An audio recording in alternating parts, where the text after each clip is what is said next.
তোমার ফাঁসি কইলাও কি করাইছো মায়া মায়া ওই যে পাশের বাড়ির মিজান ভাইয়ের বউ আছে না, সে এসেই আমাদের বাড়িতে এসে শুই করে এই যে ফ্যানের সুইচটা দেয়। কেটে দেয়, বাতাস খায় সে, কারেন্ট যায় আমরা, আর বিল দেয় আমার মায়া। এটাই তো কেড়ে এটার লাগে চুপে আর চুইচ পরিবর্তন করে দিয়েছে। সুইচ কোন মনে গেছে সে আইতো কিন্তু চুইচ খুঁজে পাইতো না গো। বোঝা ভাই কই লাগাইছো সুইচ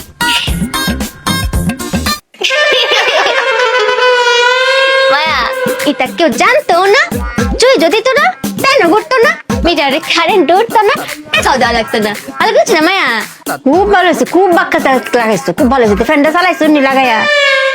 তুমি এরকম মেয়ে জন্মই দিয়েছো না যে আমার মায়া উদ্বোধন না করলে এটা চুপিয়া চালাবে। আমার মায়া অনুমতি দিবে, তারপর আমার স্বামী প্যান চারবে। অনুমতি দাও মায়া। আমার বুদ্ধিমতী মায়ের আমি অনুমতি দিলাম, চালাও। স্বামী শুরু করো। শুরু করলাম। হ্যাঁ, হাততালি দিবা কিন্তু।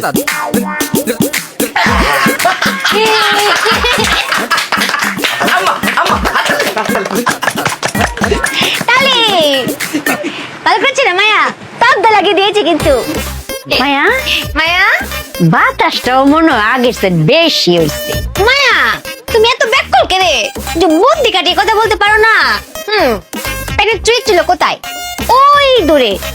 ওইখান থেকে কারেন্ট আইতে আইতে সময় লাগতো না, প্যানটা একটু কম ঘুরতো।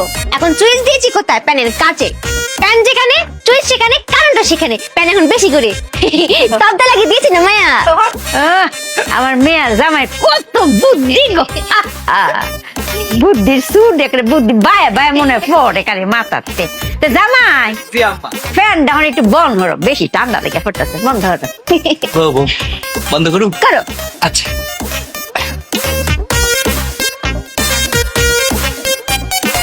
বউ হ্যাঁ কোন দিক দিয়ে তো সুইচের কাছে নিতে পারতেছি না।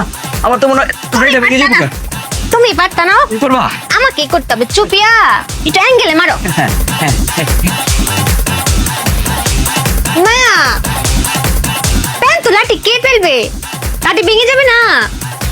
এই ব্যাককলের বাচ্চা ওগর, হ্যাঁ তোরা এরম বুদ্ধি?